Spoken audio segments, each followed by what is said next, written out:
जाना चाहेंगे? Yes. Yes. Let start now. तो बेटा थोड़ा सा बताइएगा।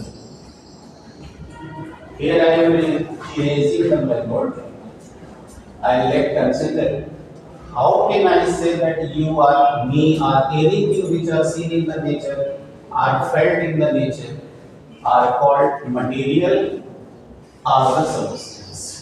मैंने ये कहा कि आप या हम या इस नेचर में जितनी भी चीजें दिख रही हैं, चाहे वो एहसास हो रही है, जैसे आप हवा को नहीं ना देख पा रहे हैं, एहसास हो रही है। अभी पढ़ ले तो तुम लोग पूछ लेना हवा हमें क्यों नहीं दिखती है, राइट?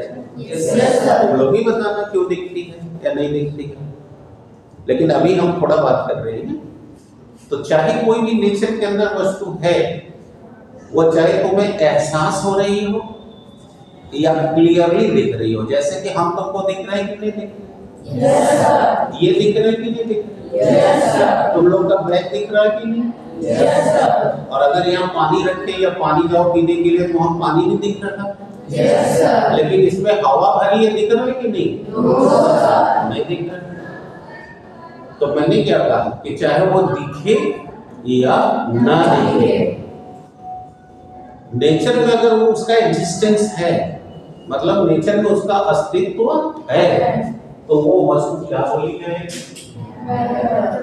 वह वस्तु बोली जाएगी सबस्टेंस या matter. Understood? Yes, sir. In plural form you can also say materials, means आप भी मटेरियल हो, हम भी मटेरियल हैं, राइट है? Yes, sir. इन्होंने जो टीका लगाया वो भी मटेरियल है, राइट है? Yes, sir. जो आपने पहन रखा है वो सब बताओ दिख रहा है कि नहीं दिख रहा है? Yes, sir.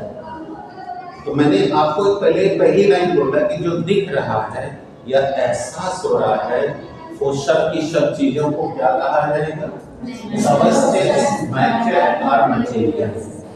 You can say anything. इसमें से कुछ भी कह सकते हो। चलो क्लियर हुआ आपको? Yes, sir. अब आपके मन में एक क्वेश्चन उठेगा कि मैं इसे क्यों मटेरियल को?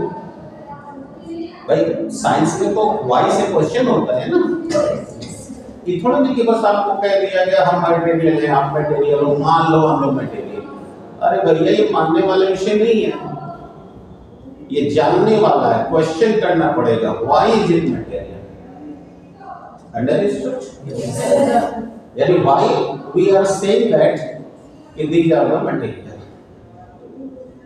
अब व्हाई के बाद देखो हमने सहायता नहीं लगाई, तो इस समय व्हाई का अर्थ क्यों नहीं है? व्हाई का अर्थ है जिसलिए, जिसलिए मटेरियल है। और हम कहते हैं why are this things are material, तो अब ये क्यों है? तो थोड़ी थोड़ी भी जानकारी रखोगे तो काम चलेगा। अब लेट कंसिडर क्यों है मटेरियल। तो देखो मटेरियल किसी को भी अगर कहना होगा तो उसको ये 3 प्रॉपर्टीज पे खरा करना होगा। कितनी प्रॉपर्टी पे? 3। अगर ये 3 प्रॉपर्टी है तब तो वो मटेरियल है, और नहीं है तो नहीं है। नहीं, राइट है? Yes. अभी देखो मैं तुम में से किसी का नाम नहीं जानता, इसलिए तुम लोग जब मैं बात करूं तो मेरी आंखों की ओर देखो, और जब मैं बोर्ड पे लिखूं तो बोर्ड पे देखो। It's okay? Yes, sir. अब मैं बताऊंगा, पढ़ा लूं तो बताऊंगा कभी कि तुम लोग को मैंने क्यों कहा कि मेरी आंख की ओर देखो। इसके भी पीछे एक साइंस है। अब बताओ तुम लोग को अभी कुछ रोचकता पैदा हो रही है कि नहीं हो रही है? इसके पहले तो तुम न्यूट्रल। अब तुम्हारे दिमाग में क्वेश्चन उठ रहा होगा कि आंख में देखने में कौन सी साइंस? तो ऐसा जब मन में उठने लगे, राइट है ना, इसका मतलब कि अब तुम वही सोच रहे हो जो टीचर सोचवा रहा है। इसका मतलब तुम्हारा दिमाग क्लासरूम के बाहर नहीं जाएगा। अंडरस्टूड? तो ये पहली चीज है पढ़ने की प्रोसेस। ये टीका लगाइए, इनको खुद नहीं पता होगा कि हम टीका क्यों लगाएंगे, लेकिन उसके भी पीछे साइंस है। Hello, understood? आई स्माइल मारो पूरा। प्रसन्न होके पढ़ोगे तो उतना दिमाग, जैसे देखो उसने स्माइल किया, खुश होके पढ़ोगे, रोचकता बनेगी तो एसिटिलकोलिन हार्मोन ब्रेन हो जाएगा और नर्व्स एक्टिव हो जाएगी। यदि तुम 2-3 घंटे भी सुनोगे तो थकोगे नहीं, right? That is the point. अब बोलो कोई प्रॉब्लम नहीं? No sir. अब नाउ क्वेश्चन मन में उठ रहा होगा ना कि वो कौन सी 3 प्रॉपर्टी है जिसके आधार पर हम इसे सब्सटेंस कहेंगे। तो ये भैया को इसीलिए घटा दिया होगा। बताओ बेटा, आप वहां गए थे तो उस जिस चीज को आपने हटाया, देखिए अभी भी वो अपना से पकड़ी हुई है कि इतना जगह उसने घेर रखा था, है ना? और चेयर वहां रखी हो तो देखो उसने ही घेर रखा है। इसका मतलब पहला प्रॉपर्टी निकल के आया कि नहीं निकल के आया? कि सब्सटेंस उसे कहेंगे जो क्या करे, तो देखिए आगे है व्हिच ऑक्युपाइज द प्लेस। ठीक है? Yes sir. अब देखो ये जहां बैठे थे वहां समय स्पेस खाली हो गया है ना? Yes, sir. आइए आके वहां बैठ जाएंगे तो वो जगह भर जाएगी कि नहीं भर जाएगी? Yes, sir. जय बैठ जाइए। देखो अब बताओ वहां जगह जो वैकेंट था वो अब कवर कर लिया गया कि नहीं? Yes, sir. कवर कर लिया गया। ये तो एकदम साक्षात प्रकट है ना? बोलिए कोई सपना वाली बात हो रही है, दिख रहा है इसमें? दिख रहा है। अब बताओ यहाँ खाली है कि नहीं है? Yes, sir. अब इसको रख दिया, बताओ स्पेस जगह घेर लिया या नहीं घेर लिया? Yes, sir. तुम लोग भी जब आए थे तो बैठने के पहले चेयर बेंच खाली था कि नहीं? Yes, sir. और जैसे ही बैठे हो बताओ तुमने वो जगह कवर कर लिया कि नहीं? Yes, sir. तो पहली प्रॉपर्टी तुम में है या नहीं? Yes, sir. बताओ ये सब जितना कॉपी किताब निकाले हो कुछ दिन पहले बैग के अंदर था, तो बोलो बैग में जगह घेर लिया था? Yes, sir. हमारी कॉपी का भी पहला प्रॉपर्टी मिलता है कि नहीं मिलता? Yes, sir. यानी कि पहली प्रॉपर्टी मिल रही है कि कॉपी भी मटेरियल है, तुम भी मटेरियल, अभी पहली मिली है। आई हैव टोल्ड, मैंने कहा है कितनी प्रॉपर्टी को कहेंगे? 3। तो देखो पहली प्रॉपर्टी होगी कि the things which occupies the place, हो गया? दूसरा, हाँ अभी सब बोल रहे हो बेटा, और एक्टिव हो गए। दूसरी प्रॉपर्टी बताओ, जब ये गए होंगे उठाने के लिए तो बोलो कुछ आपको बल लगाना पड़ा था ना? Yes, sir. अभी आप चेयर यहाँ से उठा के यहाँ ले आए, बताओ बल लगाना पड़ा था कि नहीं? Yes, sir. जैसे तुम में से हम किसी से कहें कि बेटा इसको उठा के ले जाओ, तो आओगे, ट्राई करोगे, नहीं उठेगा तो क्या करोगे? इस सब उठ नहीं रहा है कि आप लोग और कोई मदद करें। Am I right or not? Yes, sir. तो बताओ अब 2 लोग मिलकर उठाओगे तो संभव है कि उठ जाए? क्यों नहीं उठ रहा था ये सोच के बताओ।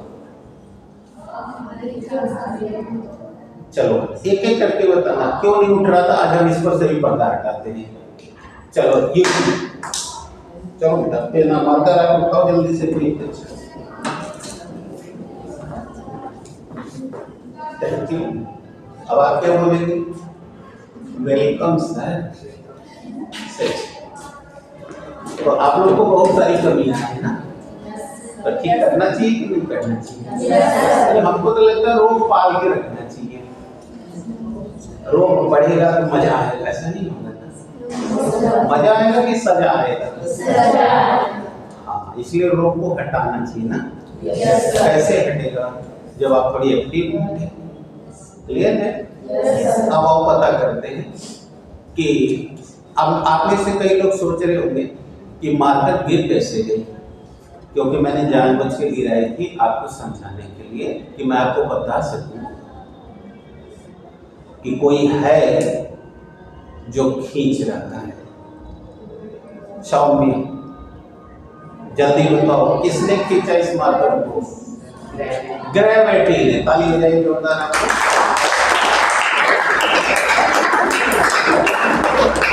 इन लोगों के प्रति आप थैंक यू बोल के बैठिए। हाँ, जो आपका सम्मान करे उसको थैंक यू देते। अब चलो समझो, देखो हम ट्राई कर रहे हैं तुम्हारे तक पहुंचने का। बताओ इन्होंने जब इस मेज को, इस पत्थर को उठाया तो इनको बल लगाना पड़ा। अब तुम लोगों को कहे आके उठाओ तो एक लड़की नहीं उठा पा रही थी, कहीं कि 2-3 लोग और बुलाए। कौन रोक रहा था तुम लोग को इसको उठाने से? ग्रेविटी। अब आए समझ में? अभी मैं इसको छोड़ दूंगा तो देखना उड़ भी जाएगा हवा पे ऊपर, नहीं जाएगा? बाहर नहीं जाएगा, हमारे पास जादू तो चल जाएगा, नहीं जाएगा। चलो क्यों नहीं जाएगा बताओ? क्योंकि ग्रेविटी तुरंत खींच लेगी, और अब हम चाहते हैं ऊपर जाए तो मुझे ग्रेविटी के अगेंस्ट फोर्स लगाना पड़ेगा, तब ना ऊपर जाएगी। तो जानते हो बेटा, अर्थ किसी भी वस्तु को जितने बल से खींचती है उसे हम वेट फोर्स कहते हैं। क्या कहते हैं? Weight force. और तुम पढ़ी होगी 9th में ही नहीं 8th में ही पढ़ी होगी कि अर्थ हर वस्तु को mg फोर्स से खींचती है, जहां m मास है और g ग्रेविटेशनल एक्सीलरेशन है। क्या है? हाँ, इसी से अर्थ हर चीज को खींचती है। और इस अब तुम पढ़े होंगे कि खिंचाव या धक्का को ही बल कहा जाता है, इसीलिए इसे बोलते हैं वेट फोर्स। क्या बोलते हैं? Weight force. हाँ, वेट फोर्स हिंदी में भार बल कहते हैं, यानी the force by which earth pulls everything toward itself is called weight. आगे आपको समझ में? चलिए यहाँ देखिए, यहाँ देखिए, कुछ भी टेंशन नहीं है।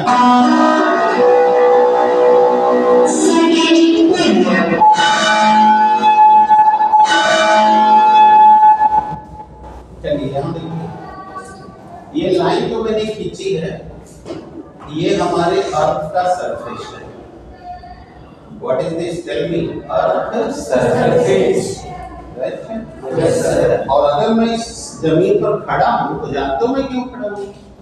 और तुम बैठे हो तो जानते हो तुम लोग क्यों बैठे हो? क्योंकि अर्थ तुम्हें क्या कर रही है? खींच रही है। अगर ये नहीं खींचती तो तुम यहाँ नहीं होते।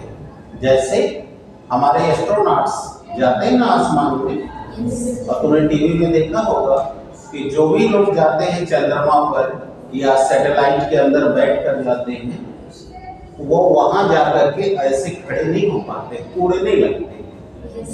ये बात जानते थे ना आप लोग? तो सोचो क्यों उड़ते होंगे? क्योंकि वहां ग्रेविटी कम है और उसके ऊपर भी अनेक बॉडीज हैं, यानी एक पिंड है और हर पिंड एक दूसरे को अपनी ओर, इसलिए वहां पर जैसे ये चंद्रमा का तल है, ये देखो, that is the moon surface, right? और तुमको पता है कि वहां भी अर्थ जो है एक प्लेनेट है। ध्यान से सुनते रहो।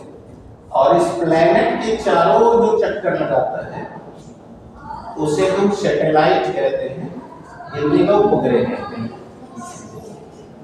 यानी the body which moves around the planet is called satellite. तो मून क्या है? और वो नेचुरल सैटेलाइट, ठीक है? और अब हम यहाँ देखो जाके खड़े हो गए, तो बोलो अर्थ हमको अपनी ओर खींच रही है जी से, और ये चंद्रमा हमको अपनी ओर खींच रहा है, वो अपने ग्रेविटेशनल एक्सीलरेशन से खींच रहा है, यानी ग्रेविटी से। और इसकी ग्रेविटी का 6 पार्ट है। कितना पार्ट? 6 पार्ट। जैसे कि अगर ये 60 से खींच रहा है तो ये खींच रहा है उसका 6 पार्ट, यानी कि 10 से खींच रहा है। बोलो 60 का 6वां हिस्सा 10 ही ना होगा? तो अब बताओ, इधर वाला ज्यादा है और इधर वाला कम है, इसीलिए यहाँ कोई जाके खड़ा नहीं रह पाएगा, क्योंकि ऊपर से जो बल लग रहा है वो ज्यादा है। समझ गए? इसीलिए जिस सैटेलाइट में हमारे एस्ट्रोनॉट जाते हैं उनके कमर में हम बेल्ट बांधते हैं और उस बेल्ट को इस सैटेलाइट से कनेक्ट करते हैं।